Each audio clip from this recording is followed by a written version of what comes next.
Good afternoon, and thank you for joining us here today. I am State Representative Laura Hall from House District 19, Madison County, subbing for Representative Hollis, who represents Jefferson County House District 68.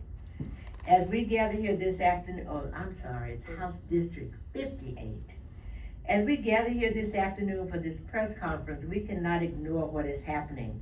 Our nation is now at war.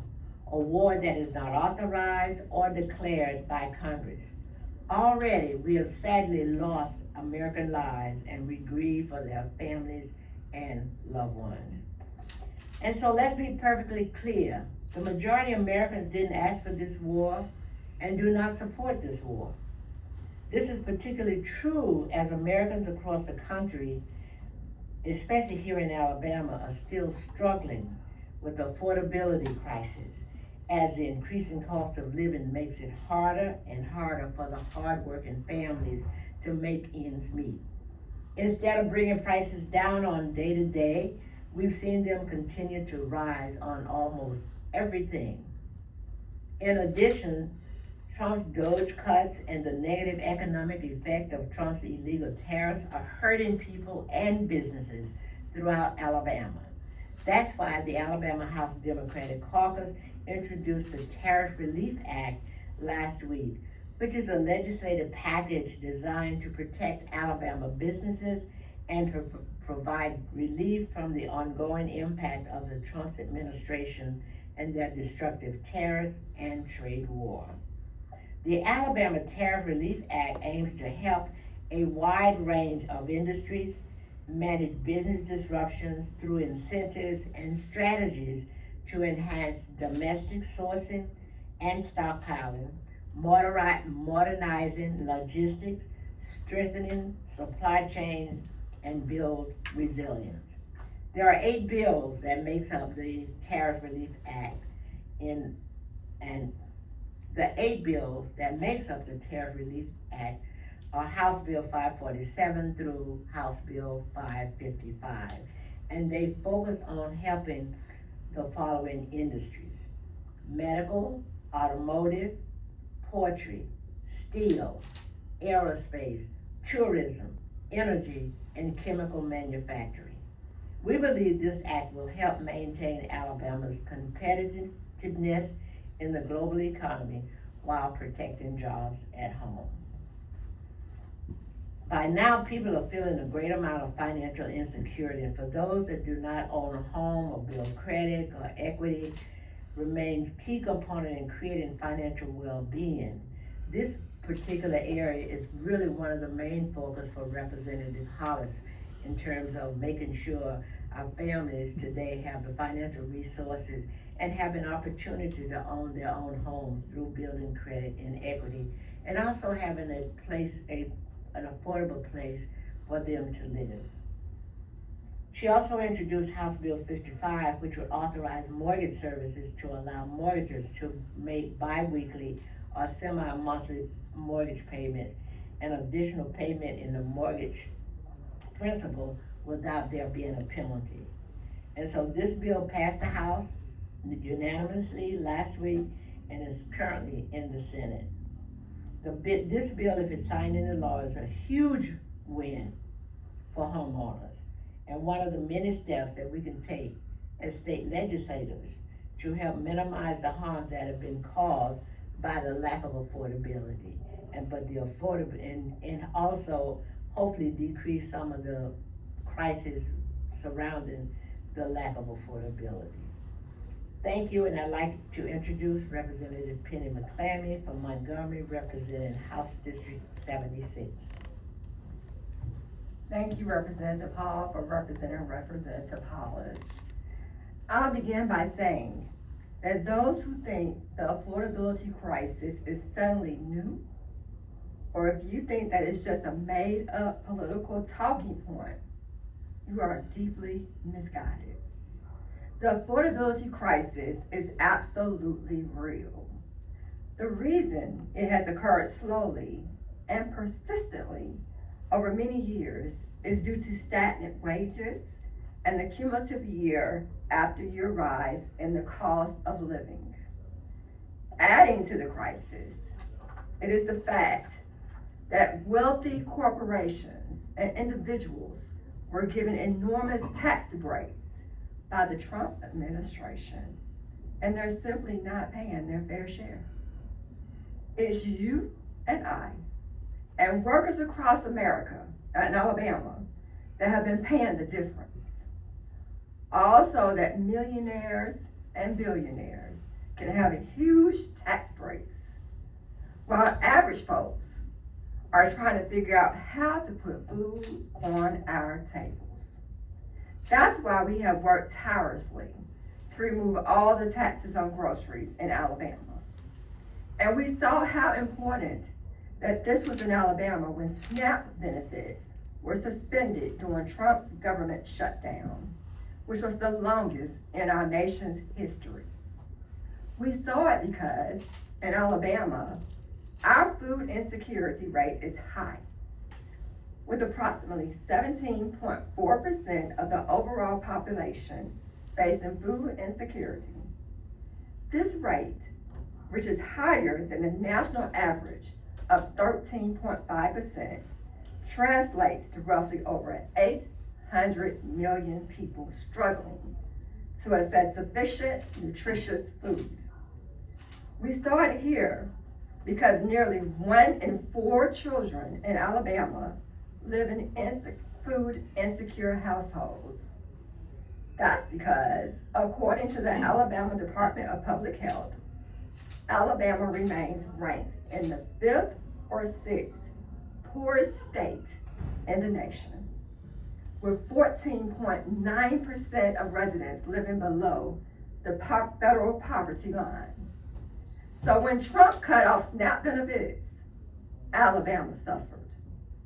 The people of Alabama also suffered as Trump's tariffs drove up the prices of many staple food products, especially on products that we can't grow here in the United States, like avocados, berries, chocolate, olive oil, and especially coffee.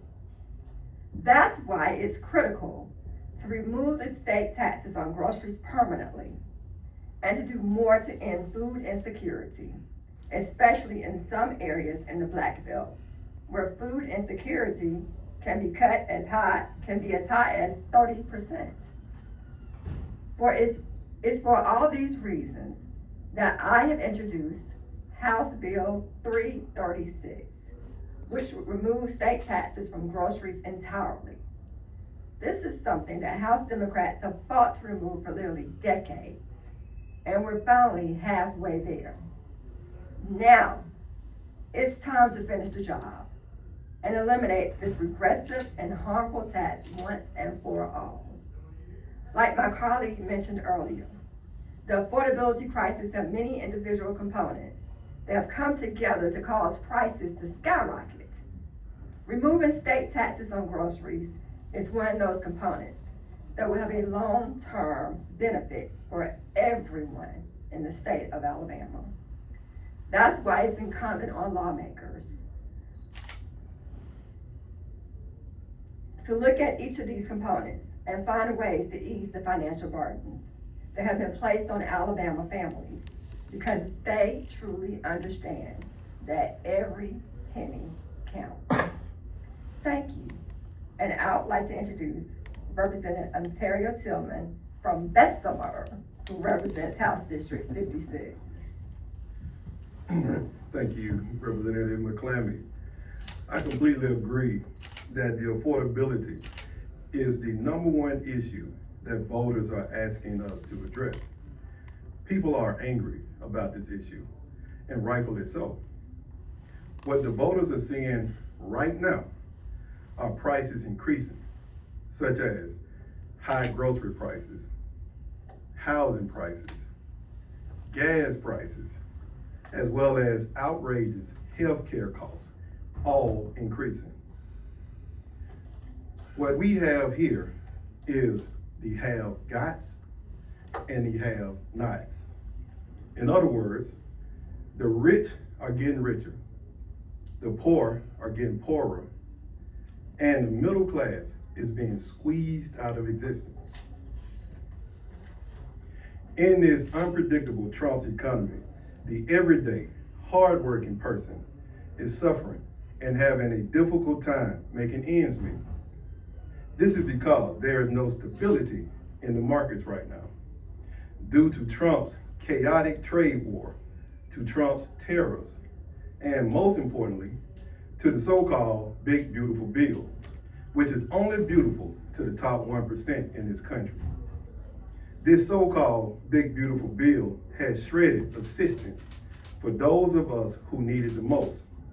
Hardworking people are having a difficult time sticking to a budget with kitchen table issues, with no clear idea of how things are going to be from day to day. According to the American for Tax Fairness, U.S. billionaires saw their collective wealth increase by approximately $1.5 trillion, by $1.5 trillion. In 2025, the year of Donald Trump's second term, with a total assets rising 22% from $6.7 trillion to $8.2 trillion. This rapid growth, driven by surging stock markets and anticipated tax cuts, benefit the top 1%, while the average household cost essential goods are continuing to skyrocket and they cannot afford to pay for it. This means that 935 billionaires in the United States control $8.1 trillion of wealth in this country. $8.1 trillion of wealth controlled by 935 billionaires in this country. Just imagine the everyday person who's working 40, 50, 60 hours a week, and their costs continue to increase. It's devastating to their family. It's devastating to our country. It's devastating to our state. There is no flexibility, no resources in sight. As a former educator, I wanted to address the pay for our teachers and school personnel.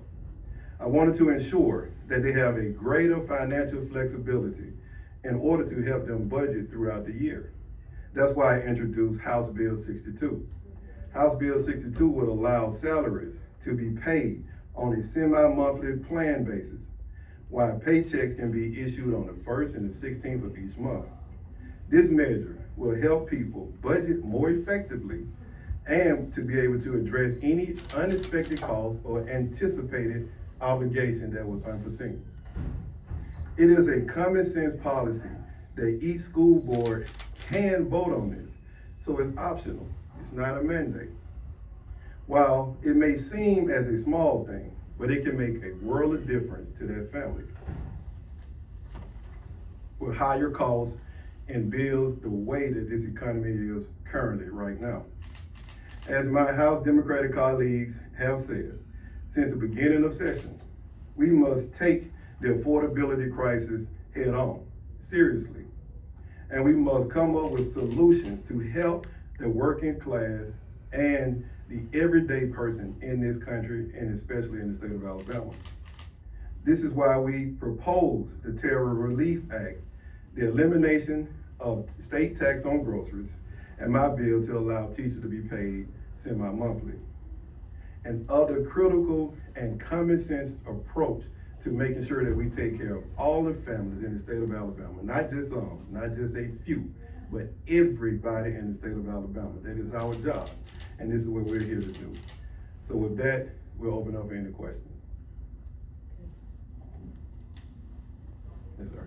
This is for all three of you. Do you find it that members on the other side of the aisle still don't think that the word affordability has, for lack of better words, merit to what's going on today? I think so. I think that sometimes they are so driven by partisan politics that they overlook the everyday person.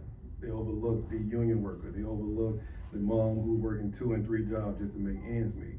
And this is why our caucus, we focus on that. This is our fight each and every single day. We want to make sure that we get up and we do our job the way that we're supposed to do our job, which is making things easier. My approach has always been, government, it is our job to make the difficult easy. And this is what we're here to do. Big jobs and making them more common sense and more responsible.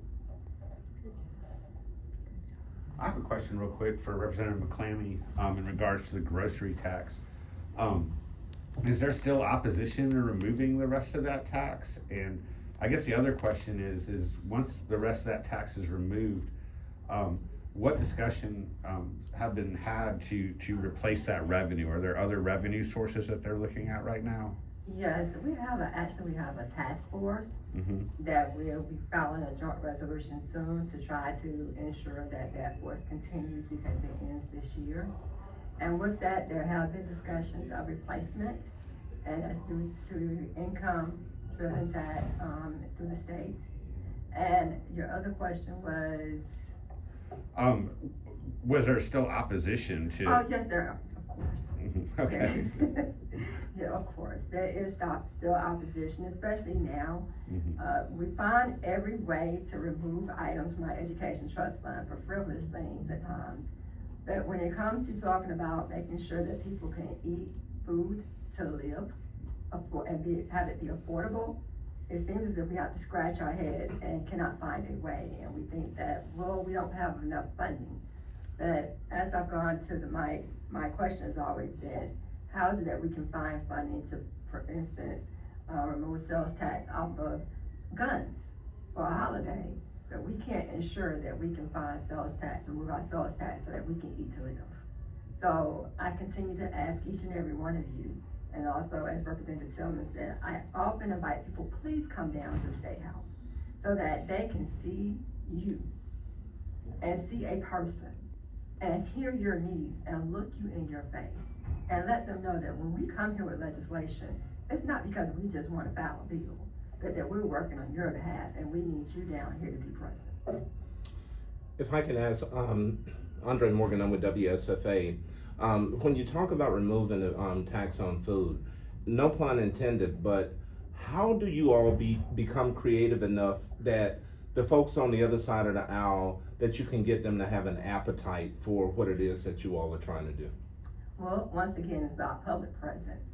You know, for over 30 years almost, we've had this bill come up over and over again through Representative John Knight, my father, Representative Thad McClammy, Representative Mary Moore, Representative Laura Hall throughout the years. They never had an appetite. But when we did bring the public here, and we had the fruit and the corn, standing up with real people, and letting the people know we need tax off of groceries, the appetite got wet. And so they want to be responsible for making sure that they put the bill out in their names to ensure that tax was starting to be taken off of groceries. So as of now, we started out with 4% from the state of Alabama with those groceries. 2% have been removed. The legislation spoke to us removing 1 cent a year. And so now we have 2% left. And we're trying to make them not become stalemate and realize, let's knock off those last 2 cents. And to add, also, we need to create more revenue in the state of Alabama, more mechanism to generate revenue. This is something that the opposing party is afraid to do, such as a lottery, which will create more revenue for the everyday person in the state of Alabama. We're too busy changing the Gulf of Mexico to the Gulf of America. We're wasting taxpayers' time instead of coming here doing our job as legislators. You want to remove SNAP benefits. We want to tell you, the public, that cookies and cakes are the reason why we're in a deficit. Not the billionaires who really are the ones who are receiving corporate welfare. Not the billionaires who are the ones who really receiving a handout. We're offering a handout. This is the reason why we do all of the legislation that we do here. We are caring about the person. So guess what? Those parties on Saturday, birthday party with your kids, you can't buy cakes. You can't buy ice cream because the opposing party is saying, this is not a benefit under SNAP. Now, what type of sense does that make? It's not common sense. It's not practical. We're here wasting time. This is why your vote matters. This is why your vote should count. You have to understand, once, the first thing anyone tries to do from you, outside of take your freedom, they try to take your vote. That's right. So if it didn't matter, why do they try to take it? That's the question that you need to ask yourself. Thank you. Thank you. I have a question. I'm gonna address this to you, Representative Hall. Since you started off this meeting, you made some comments concerning the conflict overseas and the fact that, for lack of better words, America is involved. Now, it's been mentioned many a time by people in this particular building that Alabama is a military-friendly state, and the area up around you has been basically grown thanks to some military-type issues and other places around the state as well, too. Is it, I guess, something that you need to consider when you think about being proud of the military, the fact that the military is involved in the conflict, especially with all this growth that's going on that's been tied to it? Do you think people are aware that, yeah, there's something going on across the seas that is involving us and involving our military people that we love so much? Yeah, I think people are aware, and people want good military. The problem that exists about the war now or today is the fact that one individual decided, or he and his cabinet decided, that we should be in war, and Congress has not had any input in it. So there's a process by which is already in place, determines whether or not we enter a war. We are still reaping the benefits or the lack of benefits from the last war, which was the Vietnam War. We're still challenged by many of the things that happened during that time. So taking all of that into consideration certainly does not cause me to be excited about the fact that we've engaged. Yes, military is important to the state of Alabama, but there is a process by which we should be utilizing the military services.